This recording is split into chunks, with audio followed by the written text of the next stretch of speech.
High, তোমাদের সাথে সর্ষে ফুলের বড়ার রেসিপি শেয়ার করব বলেছিলাম না? চলো রেসিপিটা দেখে নিই।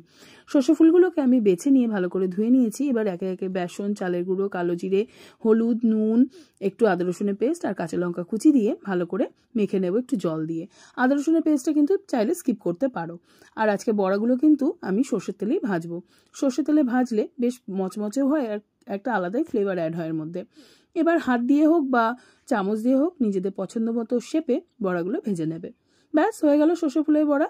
আর তবে ভাজার সময় কিন্তু গ্যাসের ফ্লেমটা একেবারে লোতে রেখে ভাজবে, তাহলে বড়াগুলো কিন্তু খুব মচমচে হবে। আর যেহেতু চালের গুঁড়ো আছে, মচমচে হতে বাধ্য। এই বড়া গরম গরম ভাতের সাথে বা চায়ের সাথে খেয়ে দেখো, বা শুধুই খাও না কেন, যা ভালো লাগবে না খেতে। আমার তো খুব ভালো লাগে। আজকে আমি দুপুরবেলা এই দিয়েই ভাত খাবো, কিন্তু বেশ ভালো লাগবে। তোমাদের কেমন লাগলো আজকের রেসিপিটা জানিও। যদি ভালো লেগে থাকে তাহলে অবশ্যই চ্যানেলটাকে সাবস্ক্রাইব করে দিও। টাটা।